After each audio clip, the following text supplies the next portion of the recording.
Cette Merci de nous avoir conférence va maintenant être enregistrée. Bonjour à tous, merci de nous avoir rejoints sur ce webinaire qui vise à faire la présentation d'un appel à projet porté par l'ADEME et la région Nouvelle-Aquitaine. Je vais donc vous proposer, mais c'est déjà le cas,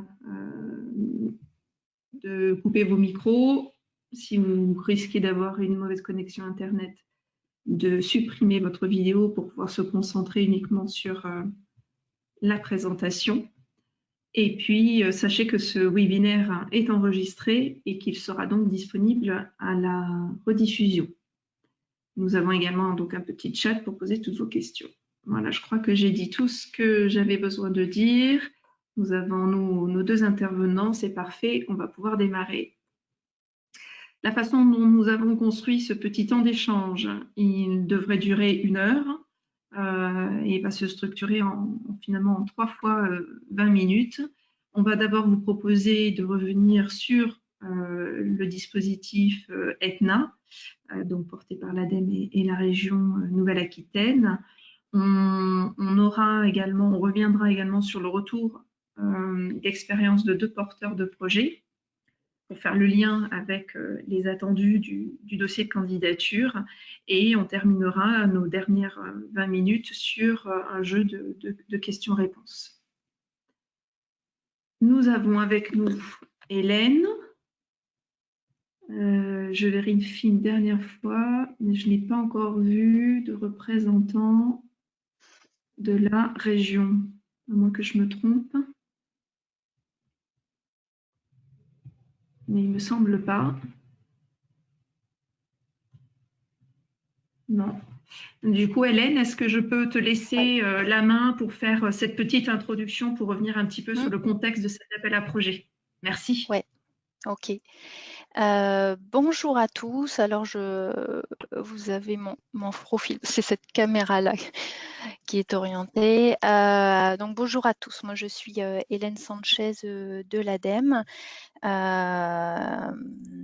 Et je remplace Stéphane Delautrette qui pilote à l'ADEME cet appel à projet EITNA avec la région.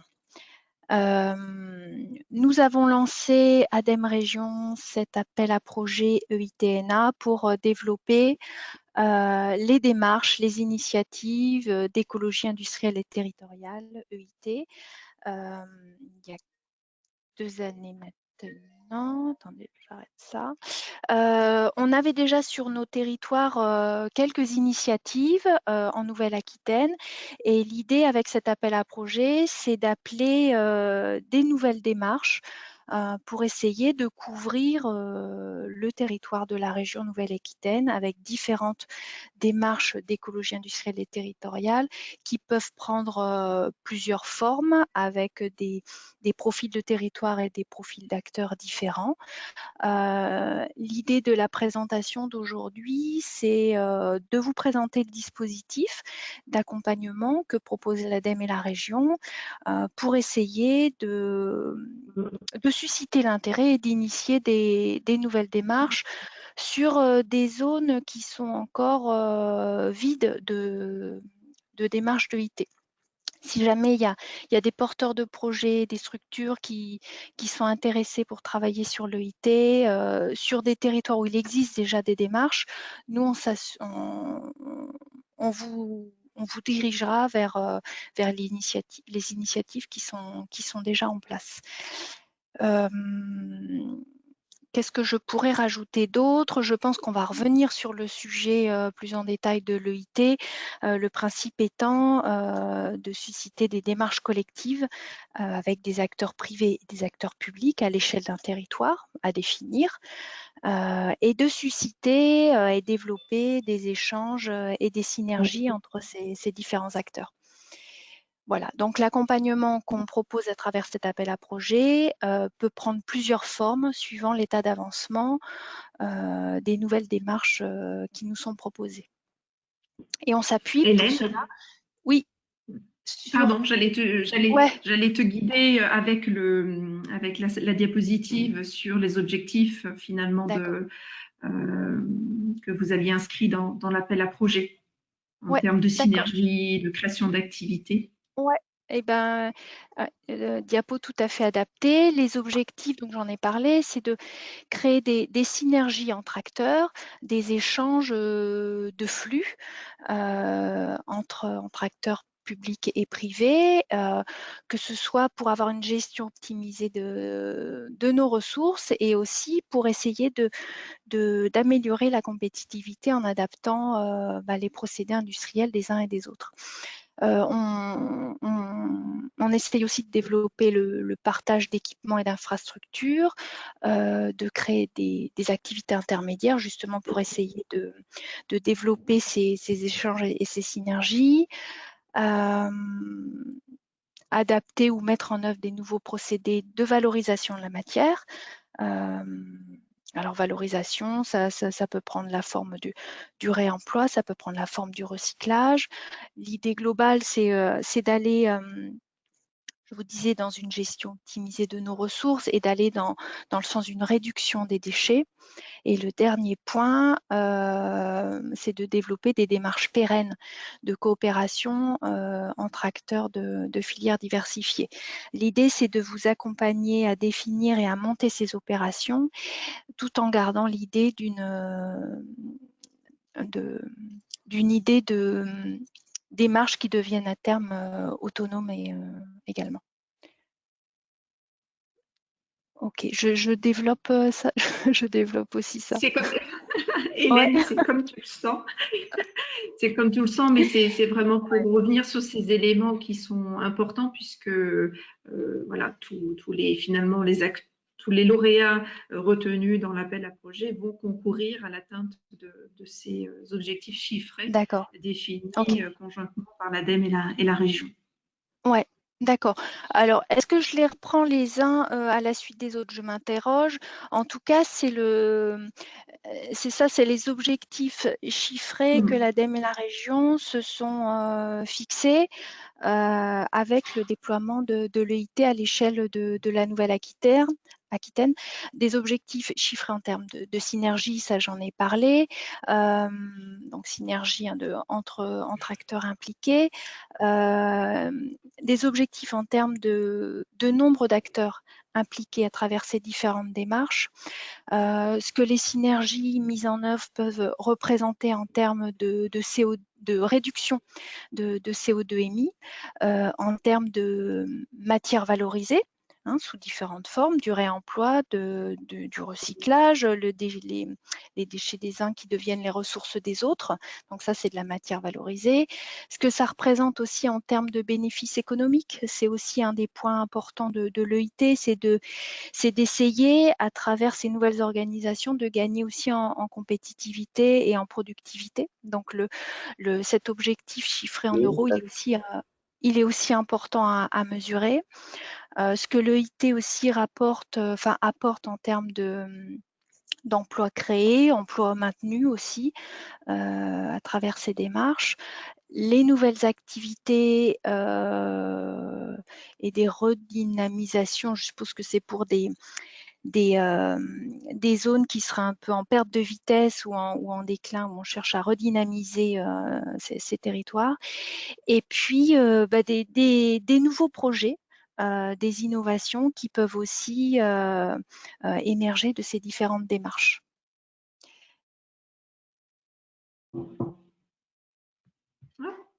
Ouais, Voilà. C'est un point que tu as déjà précisé hein, sur le fait qu'on est sur la dernière session de 2020 oui, et qu'on cherche finalement à élargir la exactement. couverture hein, Ouais. sur le territoire de la Nouvelle-Aquitaine. On cherche à mailler le mieux possible le territoire de la Nouvelle-Aquitaine avec des départements qui sont un petit peu en retrait en termes Ouais. d'initiatives. Et par contre, d'autres départements où on a déjà beaucoup de démarches qui sont engagées, alors plus ou moins engagées à des stades d'avancement différents, mais avec déjà des initiatives, mais des départements qui sont encore en retrait et sur lesquels on aimerait bien avoir des propositions.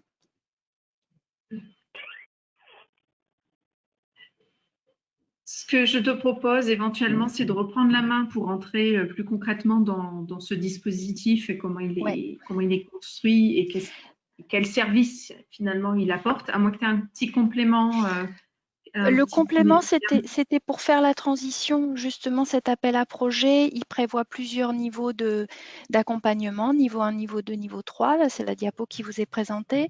Et pour mettre en place cet accompagnement, l'ADEME et la région s'appuient sur ce qu'on a appelé le centre de ressources et qui est constitué par Soltena, par l'APESA et par le réseau des CCI. Trois structures qui nous accompagnent et sur lesquelles on s'appuie pour aider les initiatives lauréates de cet appel à projet EITNA. Merci du coup pour cette introduction, Hélène. Donc aujourd'hui, on va notamment revenir sur ces 3 niveaux de candidature. Alors, qui sont bien distincts, qui se distinguent vraiment par le niveau de maturité des lauréats. Tu l'as dit, Hélène, le niveau 1, on est sur des lauréats qui souhaitent construire, s'investir sur ce sujet de l'EIT, mais qui n'ont pas encore finalement réfléchi leur feuille de route et qui n'ont pas encore mobilisé des acteurs autour d'eux sur le sujet. Le niveau 2, on a des lauréats qui ont enfin construit une feuille de route sur l'EIT, qui savent quels sont les enjeux à travailler sur leur territoire et qui ont donc besoin d'un chargé de mission EIT qui va pouvoir investir cette feuille de route et déployer toutes les actions auprès des acteurs identifiés. Et sur le niveau 3, on est sur une démarche qui a déjà pu vivre 2 ans, 3 ans et qui nécessite une 4e, voire une 5e année de financement au niveau de son animateur pour pouvoir justement pérenniser sa démarche. Donc, comme je disais, la petite distinction qu'il faut bien avoir en tête, c'est que ces 3 niveaux de candidature ne vont pas impliquer à chaque fois finalement les financements et le centre régional de la même façon. Pour les niveaux 1, qui sont aujourd'hui dans une nécessité de réfléchir à quelle pourrait être leur feuille de route EIT, ils vont pouvoir s'appuyer sur le centre de ressources régional sur l'EIT, donc à savoir voilà, Soltena, la CCI et puis l'APESA, alors que lorsqu'on sera sur une candidature de niveau 2 ou de niveau 3, on pourra le lauréat pourra bénéficier du financement pour son chargé de mission EIT et bien sûr continuera à collaborer avec le centre régional EIT.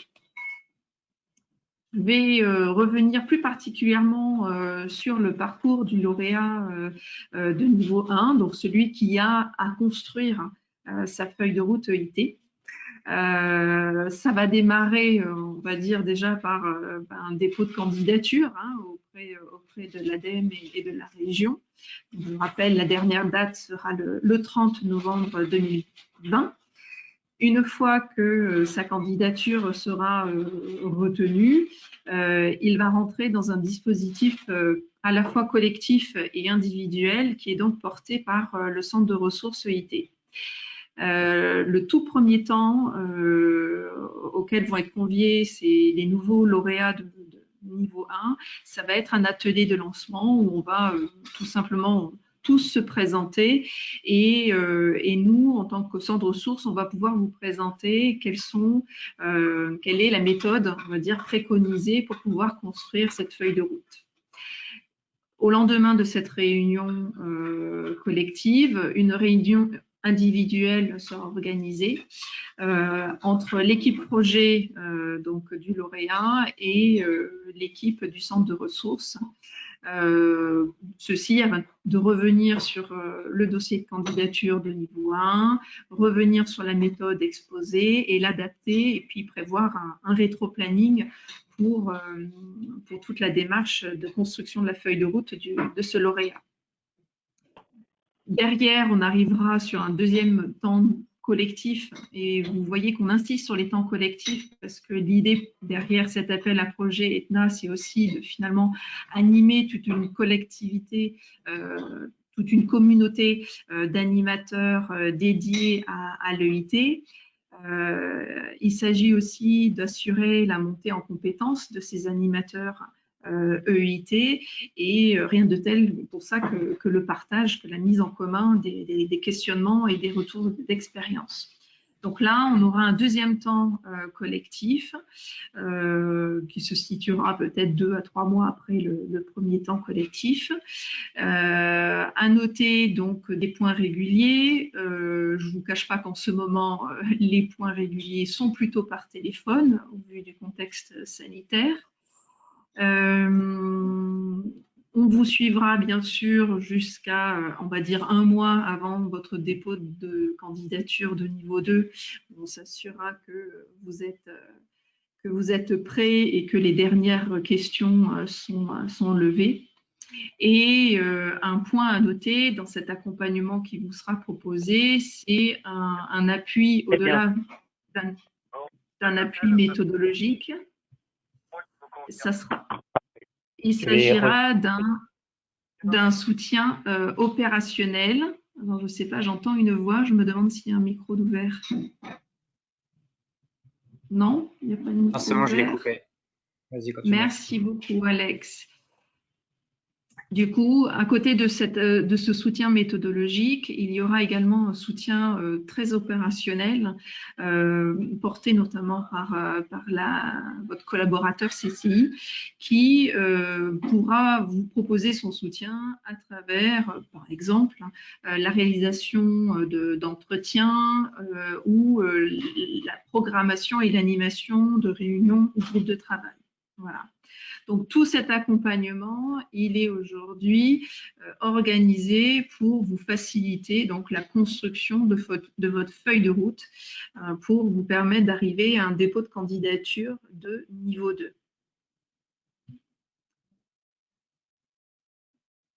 2. Comme je vous disais, une fois que vous arrivez sur une candidature de niveau 2, ça sous-entend que vous avez donc un plan d'action opérationnel, vous avez une visibilité sur les enjeux importants sur votre territoire et vous voyez comment l'EIT va pouvoir venir répondre à ces enjeux. Et il vous manque alors un animateur, un chargé de mission qui va pouvoir porter et déployer ce plan d'action. C'est là que le financement ADEME Région intervient.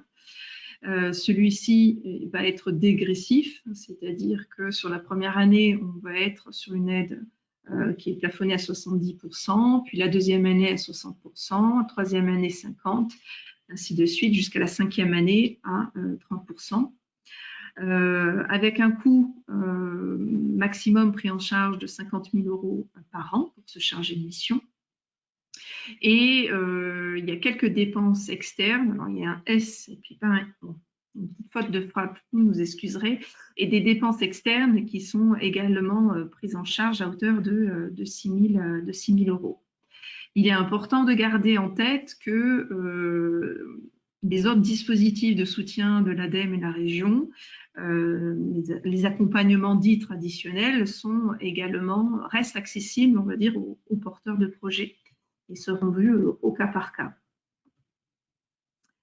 Une fois qu'on est donc lauréat de niveau 2, voire niveau 3, on continue, bien sûr, le lauréat continue à bénéficier d'une étroite relation avec le centre régional l'EIT et pourra bénéficier, bien sûr, de l'animation régionale qui est portée par le centre régional, mais également d'un appui technique tout au long de ces travaux.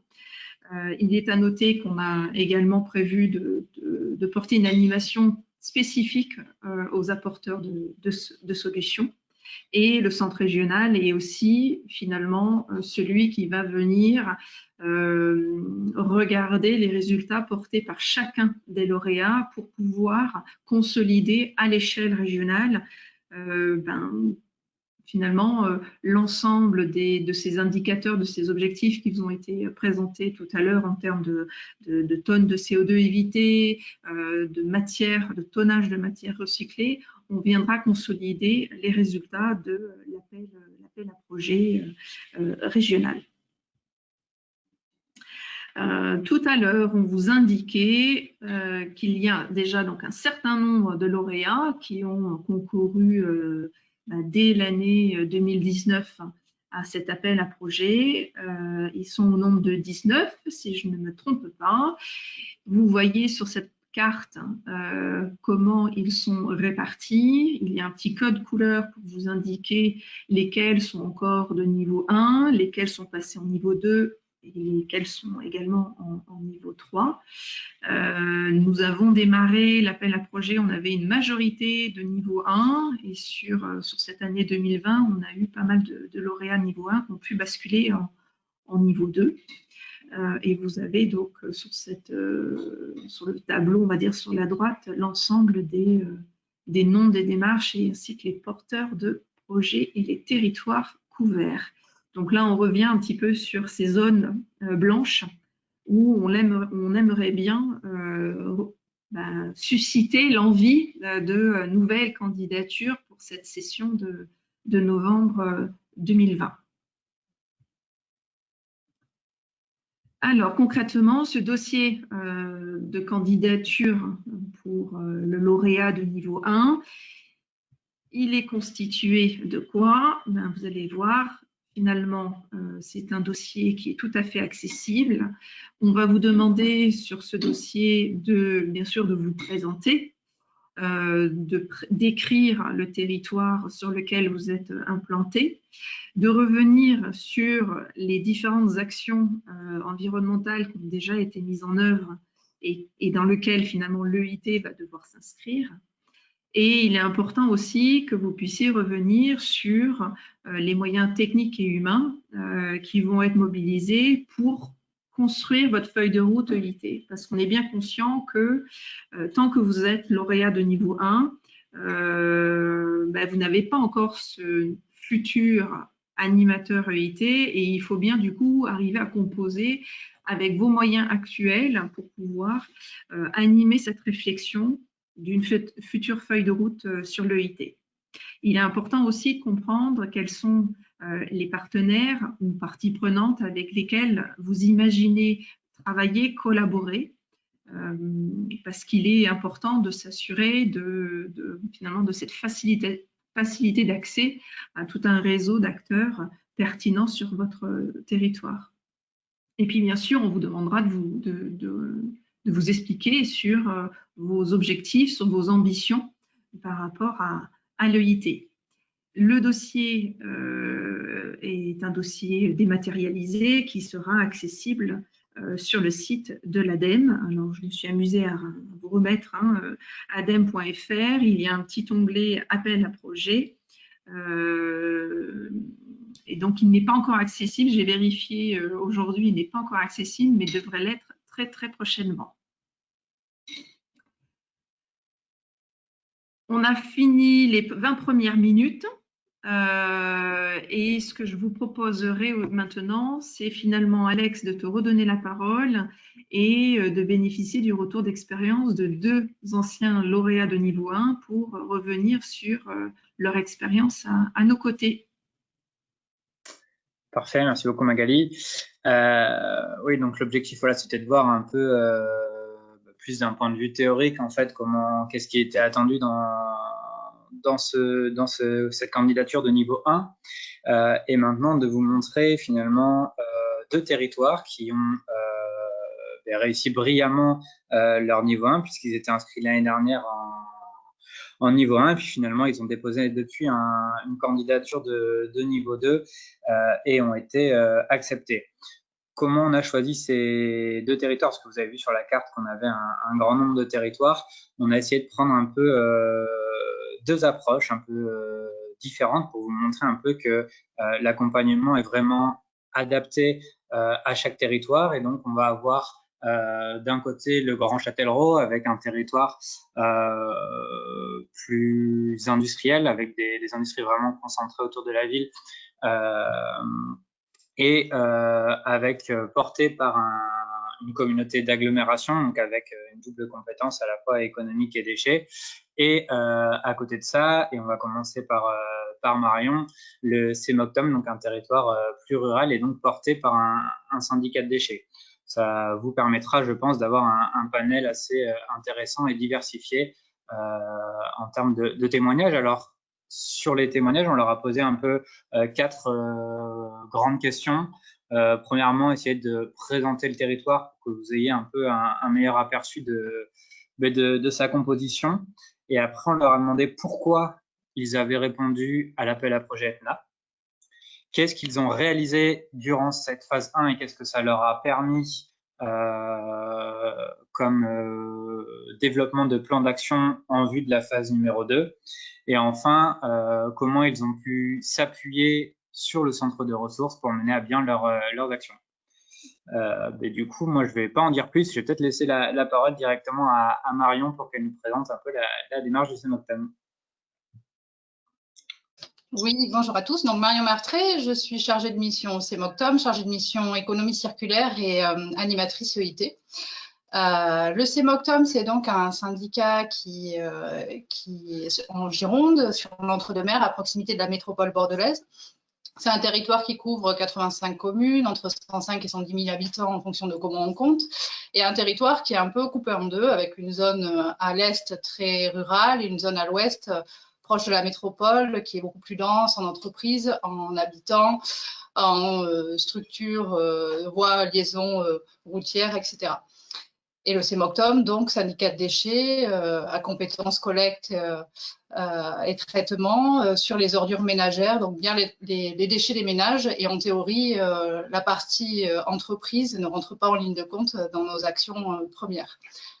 Sur le syndicat, il y a 6 déchetteries, dont 3 qui sont ouvertes aux particuliers et 3 uniquement, et 3 qui, dans la zone rurale, sont ouvertes aux professionnels pour leur permettre d'avoir accès quand même à un certain nombre de services à un coût raisonnable.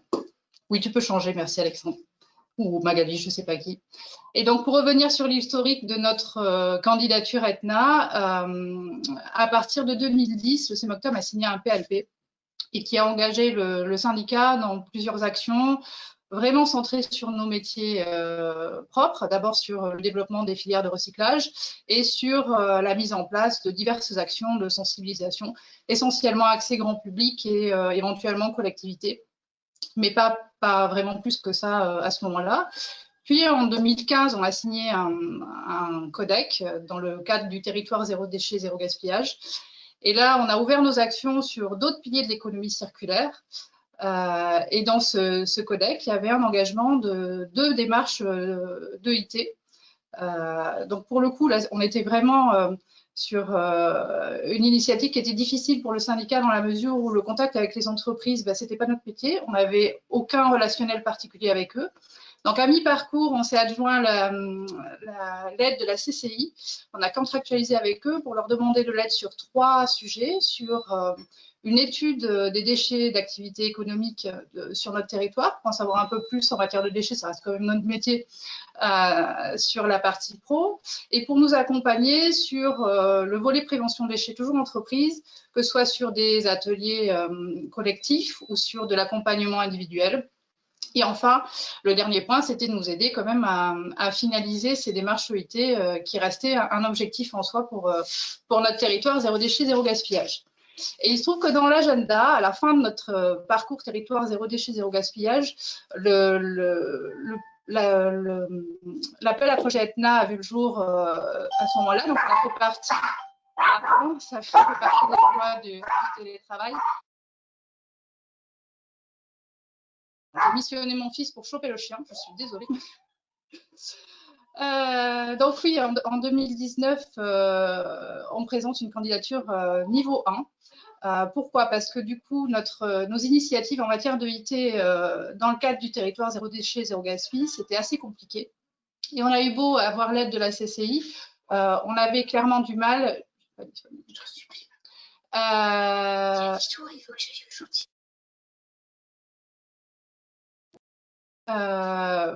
Je vais réussir, hein. Je suis désolée. Il n'est pas très coopératif avec moi. Donc oui, effectivement, on n'a pas réussi à concrétiser comme on aurait aimé dans le cadre de notre territoire zéro déchet, zéro gaspille, mais on a quand même mobilisé beaucoup d'énergie et beaucoup d'efforts pour parvenir à 3 démarches de l'EIT. Et on n'avait pas envie de s'arrêter là. Donc effectivement, cet appel à projet début 2019, pour nous, c'était une opportunité. Et c'était une opportunité aussi de se reposer les bonnes questions que c'était peut-être pas forcément posées au moment de notre collecte sur le diagnostic de notre territoire et les enjeux en matière d'écologie industrielle et territoriale. En parallèle à ça, en 2019, il y avait également l'appel à projet Label Économie Circulaire, sur lequel on a également été lauréat la même année, et qui nous permet d'inscrire des ambitions communes sur une vraie ambition de projet de territoire, sur une gestion économe en ressources à l'échelle du territoire et pas forcément que dans nos actions en propre. Et donc, j'en reviens au niveau 1 de notre appel à projet. La première étape, c'était effectivement d'arriver à faire un vrai diagnostic de notre territoire, des enjeux sur lesquels on pouvait travailler, et de ne pas partir, comme on avait pu le faire dans le cadre de notre codex, sur uniquement des initiatives d'ateliers type PNSI qui, à l'échelle, je vous disais, notre territoire, c'est 85 communes, étaient peut-être trop grands ou pas assez ciblés, ou en tout cas qui n'attirait pas les entrepreneurs à venir travailler avec nous sur ces sujets-là.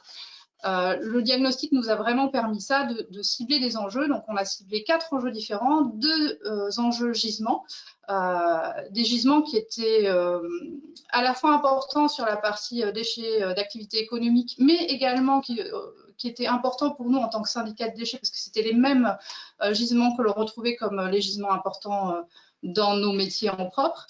Et puis après, une dynamique plus géographique, restreinte, ciblée. Pas le faire forcément à l'échelle du syndicat, mais à l'échelle de zones d'activité ou de communes sur lesquelles, effectivement, il y avait une concentration d'entreprises diversifiées et très nombreuses qui nous permettaient peut-être de travailler différemment, mais de façon très, très localisée. Et donc, ce diagnostic nous a amené fort logiquement à dérouler une feuille de route et à présenter une candidature niveau 2 avec un plan d'action précis. En fait, c'est la slide suivante. Peu importe en fait le contenu que vous verrez dedans, c'est cette pédagogie-là également qui nous a permis l'accompagnement du centre de ressources EIT. Mais au-delà du plan d'action en tant que tel et vraiment des axes de travail que nous, on a réussi à établir au moment de notre candidature niveau 2, le fait de travailler sur le diagnostic en tant que tel et sur notre niveau 1, ça nous a permis d'abord de rencontrer les professionnels un peu plus, en tout cas d'arriver à les attirer sur cette question de l'EIT et de les mobiliser dessus. Ce qui n'était pas forcément si évident que ça, en tout cas en amont, ou pas autant.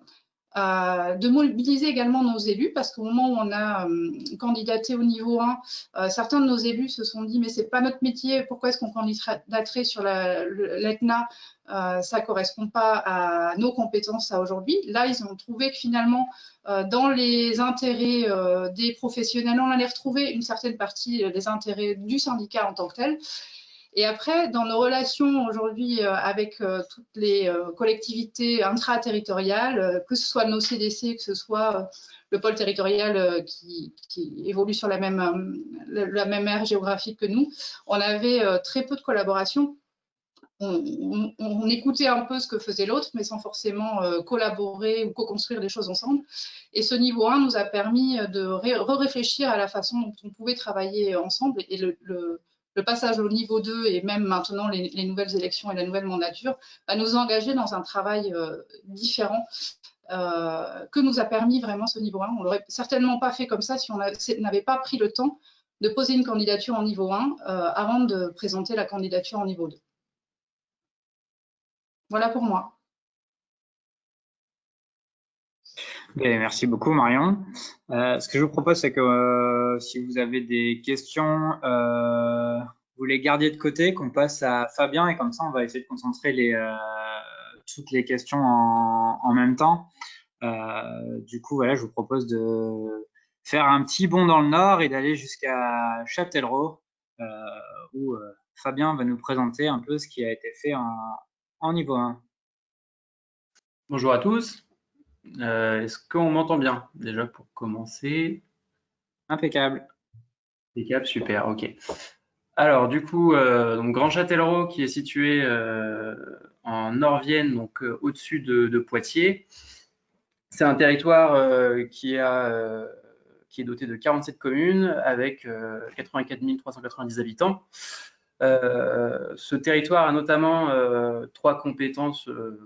Là, j'ai mis 3 compétences principales par rapport au sujet qui nous concerne. Donc, le développement économique, la gestion des déchets et le développement durable, avec une spécificité sur la gestion des déchets, puisque nous n'avons la compétence que sur les 3 anciennes communautés de communes qui sont sur la partie gauche de la carte, la dernière étant appartenant au CIMER, donc un syndicat de déchets qui est en Sud-Vienne.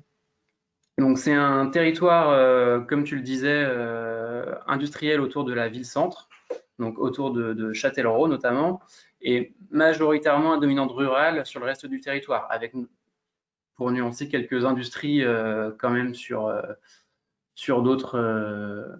Ah, au niveau de batterie faible. C'est pas moi. Non, c'est pas moi. Non, c'est pas de ton côté, c'est du côté de Magali qu'il va falloir brancher la batterie. Qu'est-ce que je voulais dire? Donc, quelques industries qui sont quand même disposées en dehors de Châtellerault, mais la majorité de l'activité industrielle est quand même basée sur Châtellerault. Donc, on a une activité qui est assez monoactivité, puisqu'on a majoritairement de l'aéronautique et de l'automobile. Et les 3/4 des emplois industriels, d'ailleurs, gravitent autour de ces 2 activités.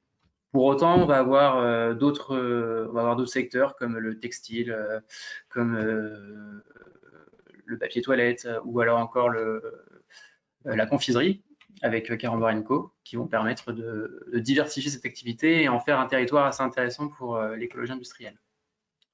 On peut passer, je pense, cette slide. Donc, comment est-ce que ça a démarré? On a démarré suite à un PLP-DMA de 2012 à 2016 avec un contrat d'objectif économie circulaire que nous avons contractualisé avec l'ADEME. Donc, ce contrat de 3 ans avait notamment pour objectif de réduire les déchets ménagers assimilés, mais également de mener une démarche EIT sur notre territoire. Ce que nous avons fait dans un premier temps en créant en 2018 des forums, donc on a appelé Réseau Éco. Et donc ces forums ont permis de mettre en relation, de faire une première mise en relation d'acteurs économiques autour finalement d'ateliers type PNSI avec des ateliers je recherche, je propose. Et on peut passer la slide si vous le souhaitez. Ce qui a permis de mobiliser 30 entreprises sur 50 ressources détectées. Pour autant, entre-temps, l'animation s'est un peu perdue et on s'est rendu compte qu'on avait besoin pour ça d'aller un peu plus loin, notamment avec nos partenaires qui sont la CCI, la Chambre des métiers de l'artisanat, l'ancien pôle des éco-industries qui est désormais l'association Soltena, et l'IFRE qui nous aidait sur l'animation. Et donc pour consolider cette démarche et pouvoir avoir une animation qui soit pérenne dans le temps, on avait besoin de devenir lauréat à l'appel à projet EIT. Et c'est ce que nous avons fait début 2019. Donc finalement, pendant cet appel à projet, on a pu rencontrer les acteurs économiques qui ont été sélectionnés selon leur représentativité au tissu industriel. Donc on avait des PME, on avait des réseaux d'acteurs économiques, et on avait également des grandes entreprises. Donc pour ça, pour le déterminer, on a fait des comités techniques avec les autres services, notamment le service développement durable et le service développement économique, qui ont quand même une excellente vision du territoire de par leur métier, sachant que le service développement durable avait déjà travaillé sur la partie énergie avec les entreprises. Pour cela, on a également été accompagné du centre de ressources, donc la CCI et Soltena pour notre territoire, qui nous ont permis un peu de cadrer la démarche tout au long de cette année 2019. Donc, lors de cette rencontre d'acteurs économiques, on a également profité de notre inscription au programme Efficacité Matière, qui était également en cours à cette période-là, pour visiter plus d'entreprises que ce que nous aurait permis juste l'appel à projet, et ainsi déterminer des synergies ponctuelles ou récurrentes qui sont déjà utilisées par les entreprises et qui ne sont pas forcément détectées au premier abord par le territoire comme étant de l'écologie industrielle. Donc, une fois qu'on a déterminé finalement ce maillage d'entreprises et puis leurs besoins et leurs attentes à travers un questionnaire, on a pu se rapprocher du RADEC, donc le réseau d'acteurs pour le développement économique du Châtelleraudais, pour voir ensemble s'il y avait des possibilités de construction d'animation commune, sachant que pour nous, la priorité, c'était réellement que le RADEC soit associé à l'écologie industrielle, sachant qu'il avait un poids un peu plus cohérent en termes d'animation que la collectivité au premier abord pour parler aux entreprises. On peut passer. Et donc, à l'issue de cet appel à projet, on a quatre grands axes. Donc, un appui au projet de recyclage de masques Plaxtil. Donc, on a eu la chance sur le territoire d'avoir une synergie matière qu'on accompagne depuis ses débuts, qui est nommée Plaxtil. L'idée, c'est de mettre du textile au sein d'une matrice plastique pour créer un nouveau produit et valoriser des textiles non valorisables. Et donc là, ils se sont orientés vers le recyclage de masques et on souhaiterait vraiment continuer à les accompagner là-dessus parce que ça reste une belle vitrine pour notre territoire et également pour les autres entreprises en leur montrant que finalement, on peut faire quelque chose sur le territoire et on n'est pas forcément dépendant du contexte de la crise économique. On va également partir sur des diagnostics de flux avec l'identification des matières premières qui sont peut-être venues à manquer dans la période juste avant la crise sanitaire et qui nous permettront peut-être de voir qu'est-ce qu'on pourrait essayer de développer en local pour éviter, pour rendre les entreprises plus résilientes et éviter que la pénurie se reproduise. Et ce qui a été ressorti du diagnostic également, c'était de travailler sur une animation de zone, puisque la zone Châtellerault Nord est très riche en industrie. Et ces industries-là, quand on les avait contactées, étaient demandeuses de développer une animation avec, pourquoi pas, le développement d'une collecte de déchets diffus, parce qu'on a également des très petites entreprises, et c'est des déchets qui ne sont pas forcément valorisés ou valorisables pour le moment. Et enfin, on travaille également à développer des animations qui seraient co-animées avec le RADEC, donc le RADEC, donc le réseau d'acteurs économiques, avec vraiment de l'EIT qui soit estampillé réseau d'acteurs économiques du Châtelleraudais pour attirer les entreprises vers ce projet et rendre ce projet attractif.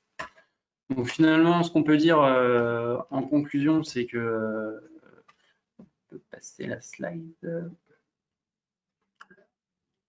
Voilà. Pour nous, ce qui a été un atout dans l'accompagnement qu'on a eu du centre de ressources au niveau de l'appel à projet Etna, ça a été déjà la rencontre avec les autres territoires engagés dans le projet. Donc, on a pu échanger des arguments ensemble lors des ateliers collectifs, notamment pour convaincre les élus et les entreprises qu'il était pertinent de se lancer dans cette démarche-là. Donc, avec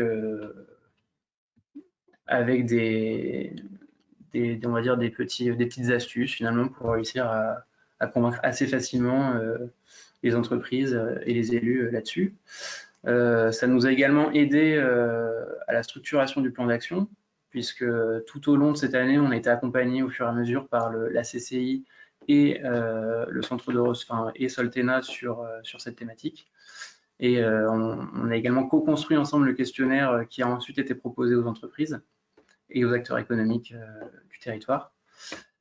Et enfin, ça nous a permis également de se faire accompagner par le centre de ressources, d'adapter la formation générique qu'on avait lors des ateliers au contexte du territoire. Donc là, effectivement, on avait des ateliers qui étaient très intéressants d'un point de vue théorique sur la manière d'aborder les entreprises, mais la connaissance du territoire de la CCI et de Soltena permettait de s'adapter, de développer une stratégie propre au territoire.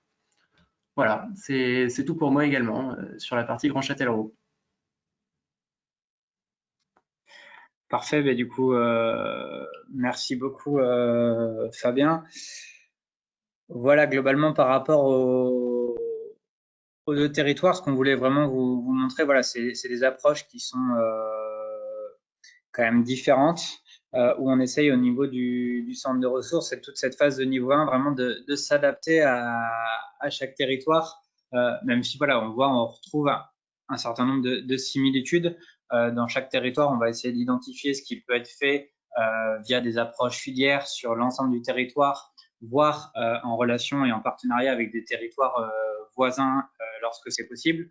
On va essayer de regarder ce qu'il est possible à faire à l'échelle des zones économiques et voir s'il y a des approches plutôt de zones aussi à créer. On va essayer de voir comment on peut consolider et densifier les relations entre les différents acteurs économiques, notamment entre les collectivités territoriales et les clubs d'entreprise ou autres réseaux économiques locaux.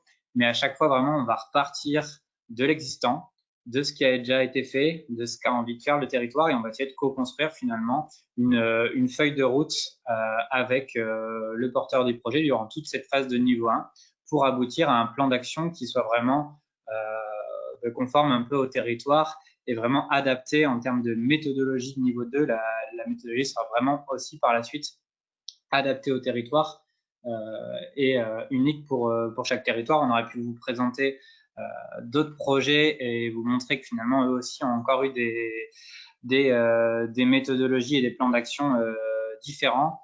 L'idée, voilà, c'est vraiment de créer l'écosystème le plus pertinent pour que à la fin de ce niveau 1, vous puissiez, chaque territoire, être en mesure de rapidement développer des synergies territoriales entre les acteurs de vos territoires. Donc, ce que je vous propose, c'est qu'on passe à une petite phase de questions si vous en avez. Je vais peut-être reprendre moi la question qu'avait posée sur le chat, même si j'y ai déjà répondu, mais peut-être pour le compléter, ce qu'avait proposé Thierry Galland, là, notamment par rapport à quel est l'acteur qui est le plus susceptible, enfin, qui peut finalement candidater en phase numéro 1. Il n'y a pas de souci particulier que ce soit un acteur privé, un acteur public. La seule chose qui est sur lequel les financeurs sont attentifs, c'est bien qu'on ne soit pas sur un projet en lien direct avec l'acteur économique qui répond, mais bien sur un projet de territoire. C'est-à-dire que ce soit du coup une collectivité ou une association, qui sont les deux principaux types d'acteurs qui répondent en général. Il va falloir bien montrer que voilà, quand on répond et quand on veut co-construire, c'est voilà, co-construire à partir avec les autres acteurs du territoire et qu'on va bien avoir une dimension territoriale dans le projet qu'on va développer.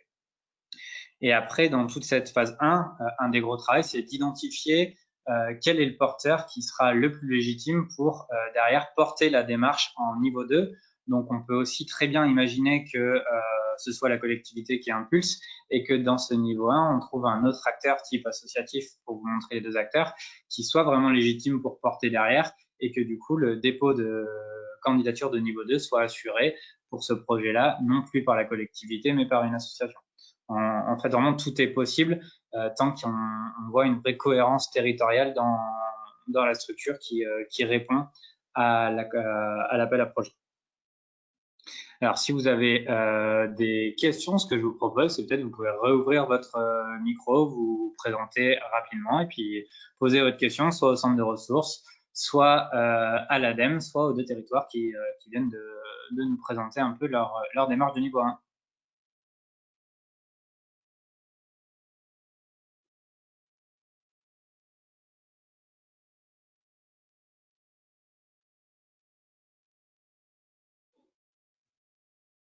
Alors, j'ai une alternative éventuellement si il n'y a pas spécialement de questions qui sous-entendraient qu'on a été particulièrement clair collectivement. On a une première question là, sur le chat. Ah, tu as une première question qui arrive. Super. On avait une question par rapport au... Ouais, d'une version de Kamel sur finalement le financement. Est-ce qu'il peut être fléché sur des postes existants ou est-ce qu'il est forcément fléché sur des nouveaux postes? Donc là, on parle non plus du niveau 1, mais du niveau 2, puisque vous l'avez bien compris, en niveau 1, on a uniquement l'appui, enfin, uniquement on a l'appui du centre de ressources, mais il n'y a pas de financement dédié à l'animation. Ça, c'est plutôt pour le niveau 2. Et au niveau 2, ce qui est demandé, c'est que ce soit des postes spécifiques pour le développement d'un projet d'écologie industrielle et territoriale. La chose qui est importante, au-delà de est-ce que c'est un poste existant ou pas, c'est est-ce que du coup ce poste sera 100% dédié à la démarche d'écologie industrielle et territoriale. Et si ce poste peut être 100% dédié au projet d'EIT, alors il pourra du coup être éligible aux subventions. C'est Hélène de Oui. l'ADEME pour compléter. Donc oui, ça peut être soit une personne qui existe déjà, ou enfin qui est déjà en poste, ou alors une personne à recruter. Peut-être en complément, par contre, ça ne peut pas viser une personne qui serait fonctionnaire qui serait dans la fonction publique. D'accord.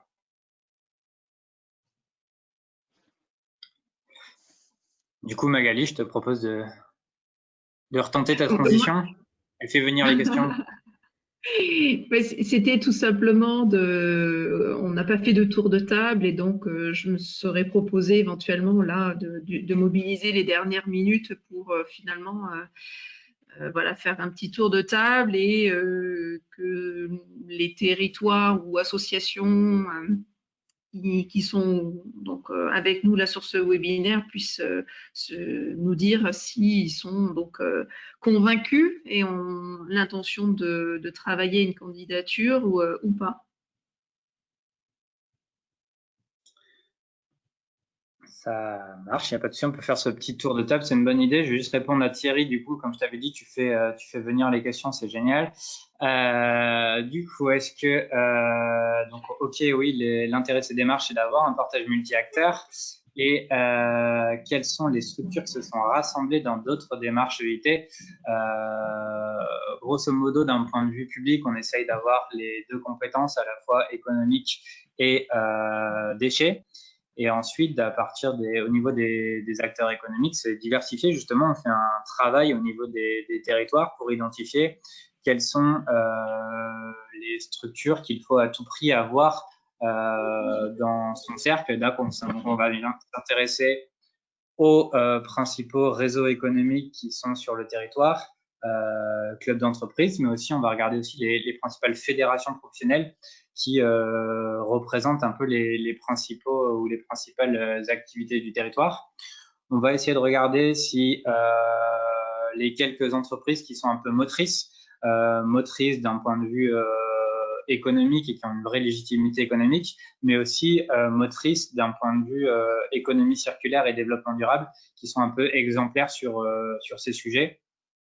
Et ensuite, on va avoir tout un tas d'acteurs au niveau de chercher les apporteurs de solutions de vos territoires qui sont susceptibles rapidement de mettre en place des synergies, des trois acteurs de l'économie sociale et solidaire, la maison de l'emploi, enfin vraiment tout ce qui on fait vraiment un travail cartographique dès le début de la phase 1 pour justement identifier quels sont les acteurs les plus légitimes, surtout les acteurs à ne pas oublier dans ce premier territoire, dans ce premier tour de table, et qui vont vraiment nous aider à co-construire un projet qui corresponde au territoire. Donc ça, on le fait dès le début de la phase 1, territoire, enfin porteur de projet plus centre de ressources, et on fait une sorte de cartographie des acteurs à mettre autour de la table. Mais plus c'est diversifié, mieux c'est. Ben ouais, ce qu'on peut faire, c'est un petit tour de table rapide. Ben, Thierry qui pose des questions, tu peux peut-être commencer?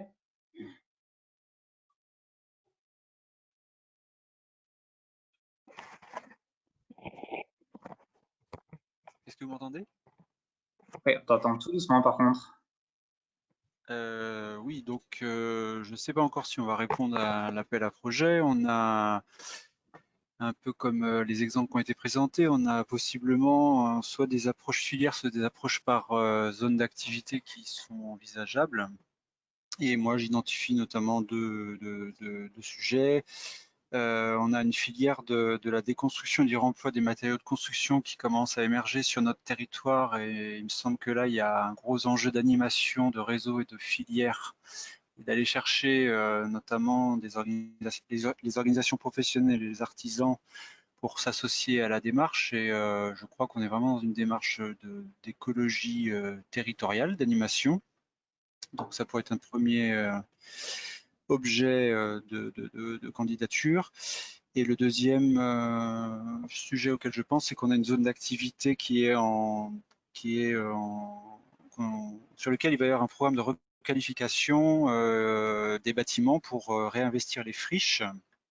Et il y a un gros enjeu d'animation sur la zone pour redynamiser cette zone d'activité, et il y a beaucoup de questions autour de la gestion des matières et des déchets sur cette zone, et je crois qu'il y a quelque chose à faire sur cette zone d'activité économique. Voilà.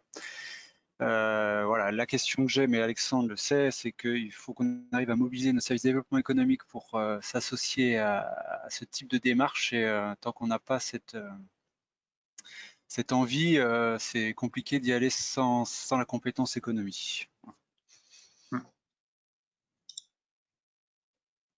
Merci. Alors, je ne sais pas qui veut se lancer. N'hésitez pas à ouvrir votre micro et à prendre la parole. Je veux bien. Vous m'entendez? Oui, on t'entend, mais assez doucement par contre. Oui, je vais parler fort. Compaction Aquitaine, c'est une structure associative assez récente, et en avril 2019. Et on se définit comme un pôle de coopération sur l'économie circulaire. Alors, on a un profil un petit peu atypique, puisqu'on vient principalement de l'économie sociale et solidaire, voire du secteur culturel. Mais le pôle s'est constitué avec une culture assez diverse, dans un souci de pluridisciplinarité et de transversalité. Et donc, on est très intéressé. Je peux vous informer, vous le saviez sûrement déjà, les candidatés pour le niveau 1, puisqu'on est engagé dans une mission en direction de nos adhérents. Vous m'entendez toujours? Ouais, je suis désolé Kamel, mais du coup, c'est assez compliqué là de t'entendre. Je vais tant pis. Ou plutôt au guitare. Je ne sais pas comment faire. C'est mon ordinateur qui bug. Ouais. Ah, ben désolé, mais ouais, on va pas pouvoir t'entendre. Au pire, tu peux mettre du coup tes idées dans le chat, et j'essaierai de les reprendre à l'oral.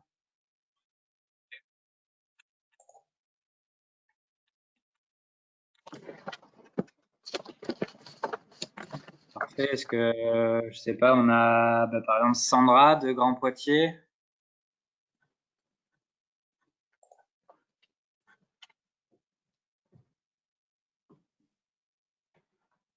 Oui, bonjour à tous. Vous m'entendez? Oui, très bien. Oui, merci pour la présentation. C'est très clair et ça permet aussi d'avoir des précisions sur la démarche.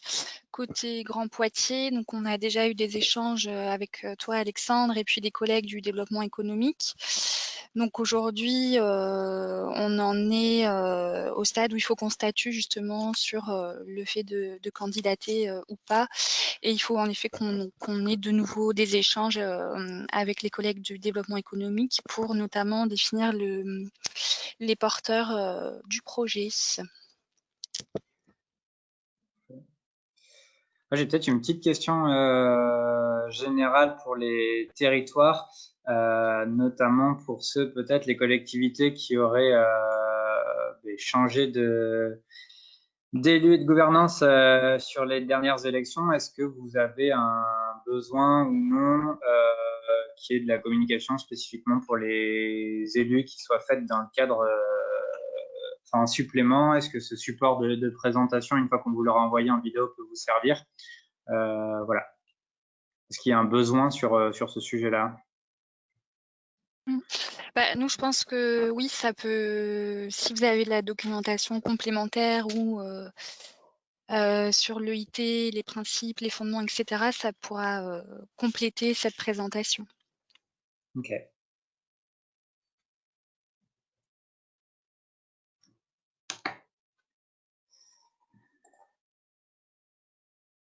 Parfait. Est-ce qu'il y a quelqu'un d'autre qui veut intervenir?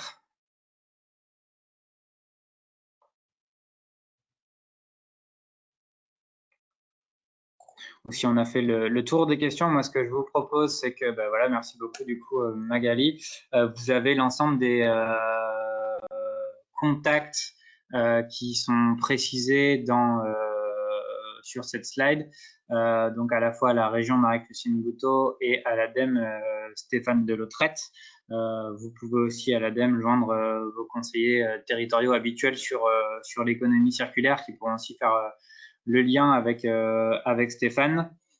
Et ensuite, vous avez des référents au sein du centre régional Etna, que ce soit du coup donc moi pour la partie Soltena, Magali et Jean qu'on n'a pas entendu mais qui est aussi présent pour du coup l'APESA, et au niveau de la chambre de commerce et d'industrie, donc vous avez un référent Michael Cueil, mais vous pouvez là encore joindre directement tous vos conseillers développement durable dans vos départements, et donc on chargera de répondre et de faire le lien de toute manière entre vous et l'ADEME et la région à chaque fois.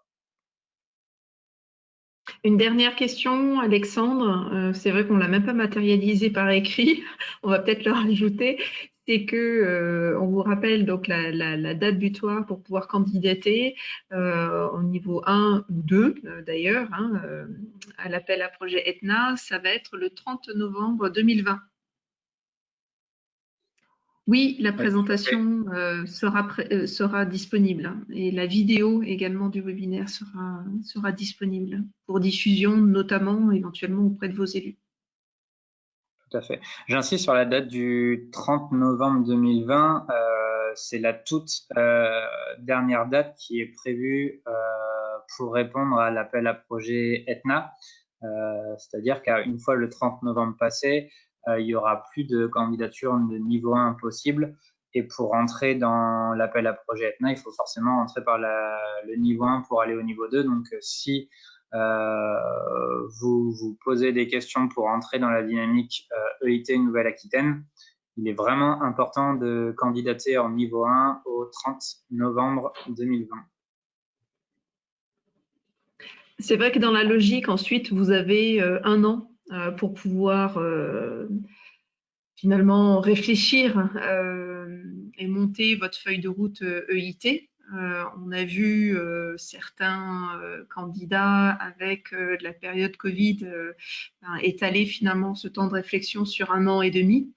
Mais voilà, sachez qu'une fois que vous êtes retenu en tant que lauréat de niveau 1, vous avez 1 année pour mobiliser les acteurs autour de vous sur ce sujet de l'EIT et vérifier donc la pertinence de monter ensemble un dossier de candidature de niveau 2.